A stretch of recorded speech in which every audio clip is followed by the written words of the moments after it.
petits loups. Alors, je te présente les deux seules et uniques plantes présentes en ce lieu. Je te présente Big et je te présente Bang.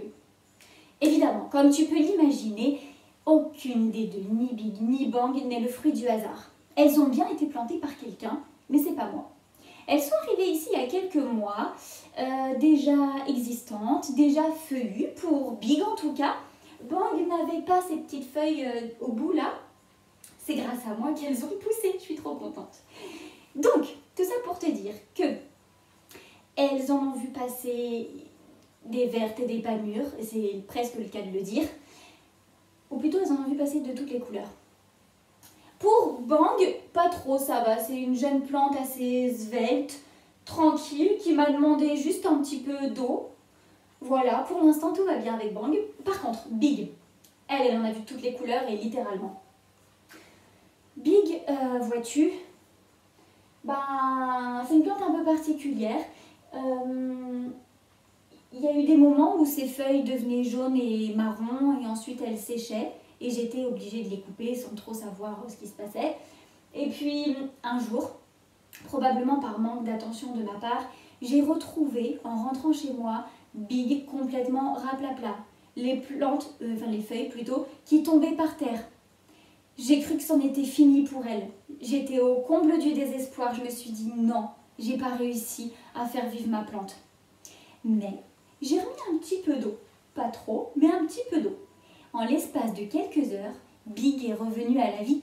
Mais littéralement, les feuilles ont remonté comme ça à la surface. J'ai été très contente d'avoir sauvé ma plante. Voilà, donc tout ça pour dire que j'ai dû apprendre à connaître ces deux plantes et je pense que j'en ai pas fini d'en apprendre avec elles pour qu'elles puissent bien évoluer et bien grandir et se sentir bien chez moi. Alors, lié à ça, je vais te lire un petit passage que normalement tu as déjà lu tout seul. Il s'agit du psaume 104. Le psaume 104, je ne vais pas tout lire, mais juste les éléments principaux sur lesquels je vais rebondir après. Alors, le psaume 104, il dit « Seigneur mon Dieu, tu es infiniment grand. Tu as fixé la terre sur ses bases. Pas de danger qu'elle en bouge désormais. Tu l'avais couverte de l'océan comme d'un manteau. Les eaux montaient jusqu'au sommet des montagnes. Mais tu les menaças, elles s'enfuirent au bruit de ton tonnerre. Elles prirent la fuite grimpant sur les sommets, descendant les vallées, jusqu'à la place que tu leur avais fixée. Tu leur traças une limite à ne pas franchir pour qu'elles ne viennent plus couvrir la terre. Tu conduis l'eau des sources dans les ruisseaux. Elle se faufile entre les montagnes. Tous les animaux peuvent y venir boire et l'âne sauvage y calme sa soif. Tu veilles à ce que la terre ait assez d'eau. C'est toi qui fais pousser l'herbe pour le bétail et les plantes que les hommes cultivent. Tu as fait la lune pour fixer les dates et le soleil qui sait l'heure de son coucher. La terre est remplie de ce que tu as créé. Tous ces êtres dépendent de toi pour recevoir leur nourriture au bon moment. Si tu la leur donnes, ils la prennent. Si tu leur ouvres la main, ils ont tout ce qu'il faut. Voilà pour le psaume 104. Maintenant, je vais te demander de fermer les yeux. Ferme les yeux et imagine le ciel, la mer, le désert, tous les petits animaux qu'il peut y avoir dans l'eau, au ciel, dans le désert, etc., etc. Et maintenant, imagine chacune de ces choses. Le ciel, il commence quelque part et il s'arrête quelque part. Est-ce que quelqu'un d'humain peut le savoir? Pas du tout. La mer, le désert, commence quelque part et s'arrête quelque part. Est-ce que quelqu'un d'humain peut le savoir? Pas du tout. Mais Dieu, lui, il le sait. Et pourquoi? Parce que c'est lui qui les a faits. C'est lui qui leur a donné un point de départ et un point d'arrivée. C'est trop ouf, n'empêche. Et c'est la même chose pour tout le reste. Il sait le nombre d'arbres qu'il y a sur la terre, le nombre d'animaux, combien naissent par jour, combien meurent par jour, combien il y a de fleurs qui éclosent dans les champs par jour ou par année, combien fanent, etc., etc. Est-ce que tu imagines à quel point Dieu connaît la terre comme sa poche? Comme sa poche. Et je peux vous dire qu'une poche, c'est tout petit à côté de la terre. Et Dieu, il connaît parfaitement. Et je ne sais pas si tu as fait attention en lisant le psaume, que le psalmiste, il dit bien que Dieu, il a fait l'eau. Et l'eau, elle permet plein de choses. Elle sert aux animaux pour qu'ils puissent s'abreuver. Elle sert à la terre pour que la terre puisse faire pousser des plantes, de l'herbe. Cette herbe et ces plantes servent à nourrir les animaux. Mais en plus, une bonne terre, elle permet aux hommes de cultiver. Et ces cultures permettent aux hommes de se nourrir, de boire, etc. Vous vous rendez compte comment tout est lié et que Dieu a donné à chaque petite chose une fonction pour servir à une autre. Maintenant, est-ce que vous vous dites que, est-ce que tu te dis que si Dieu connaît aussi bien la terre, tout ce qu'il y a sur la terre, comment chaque chose fonctionne, etc., et comment il prend soin de chaque chose, est-ce que tu te dis que toi, c'est la même chose? Que Dieu te connaît aussi bien et prend soin de toi aussi bien, voire même encore mieux que de la terre? Quand je dis encore mieux, c'est parce que Dieu, il est encore plus fier de sa création humaine que du reste de la création autour de nous. Il en était déjà très content. Mais les humains, pour Dieu, c'est la prunelle de ses yeux. Et ça, il nous le dit dans le psaume 139. Je t'ai pas dit de lire le psaume 139, c'était une petite surprise. Mais du coup, je vais te lire une partie maintenant et tu liras une autre partie plus tard. Alors, Seigneur, tu regardes jusqu'au fond de mon cœur et tu sais tout de moi. Tu sais si je m'assieds ou si je me lève. Longtemps d'avance, tu connais mes pensées. Tu remarques si je suis dehors ou chez moi. Tu es au courant de tout ce que je fais. La parole n'est pas encore arrivée à mes lèvres que tu sais déjà tout ce que je vais dire. Tu es derrière moi, devant aussi, tu poses ta main sur moi. Que tu me connaisses à ce point est trop merveilleux pour moi et dépasse tout ce que je peux comprendre. Je lis pas la suite, mais je te défie d'aller lire le reste dans la semaine. Alors, ce psaume-là, il nous montre que Dieu, il nous connaît comme sa poche, autant que la terre, si ce n'est encore plus. Parce que nous, on renferme bien plus de choses précieuses que ce que la terre renferme.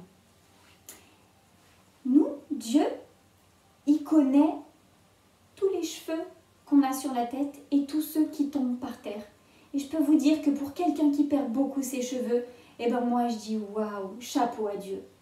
Et puis vous voyez tous les petits traits qu'il y a là, il y en a des masses. Dieu, il sait où les traits commencent et où ils s'arrêtent et combien il y en a. Moi je trouve ça dingue. Les veines, c'est pareil. Les petits poils, pareil, tout. Et est-ce que tu peux imaginer combien de larmes ont coulé de tes yeux au cours de la dernière année ou au cours des 2 dernières années? Je pense que tu ne peux pas le savoir, mais Dieu, lui, il le sait, parce que lui, il les a toutes recueillies, une par une. Maintenant, si tu te dis ça, que Dieu, il te connaît autant que ça, et qu'il connaît, comme dans le psaume 139, c'était dit, qu'il connaît tes pensées les plus profondes.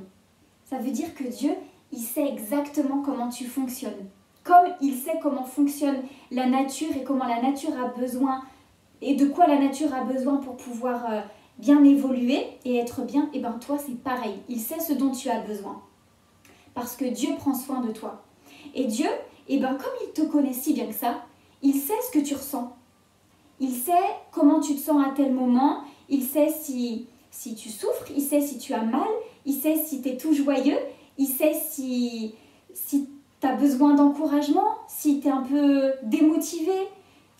Il sait tous ces petits détails-là et tes pensées, celles que tu te dis, il n'y a personne qui les voit, elles sont juste à l'intérieur.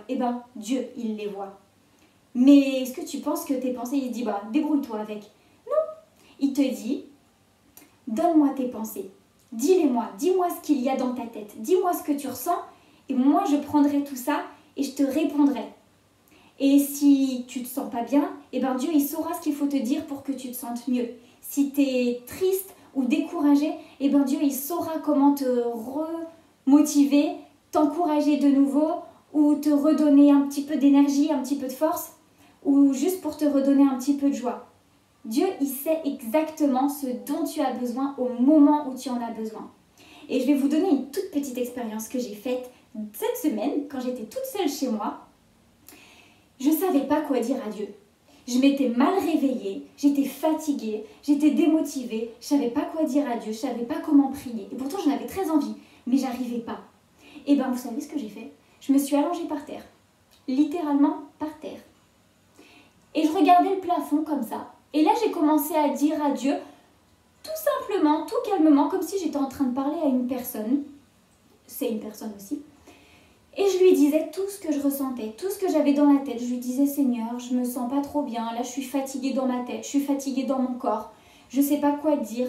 J'ai besoin que tu m'aides. Et puis au fur et à mesure, j'étais en train de parler avec Dieu comme ça.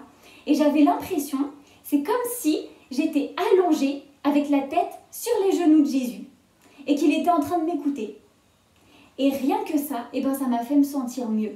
Et puis au fur et à mesure, je continuais de parler avec Dieu et c'était juste un trop bon moment.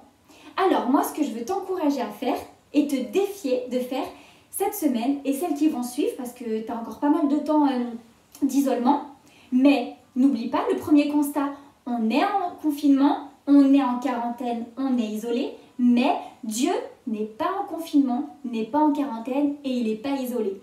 Alors, s'il le faut, tu t'allonges, tu te mets par terre, tu t'assieds, tu restes debout, tu fais comme tu veux. Mais parle à Dieu et dis-lui tout ce que tu ressens. Et dis-lui toutes les pensées qu'il y a dans ta tête. Et relis le psaume 104 et le psaume 139. Essaye de le comprendre et relis-le encore et encore et encore. Et tu verras comment Dieu va te répondre et comment Dieu prend soin de toi chaque jour de ces moments de confinement et chaque jour de ton quotidien, confinement ou pas. Maintenant, je te souhaite une bonne suite de semaine et je te dis à la prochaine. Ciao, ciao!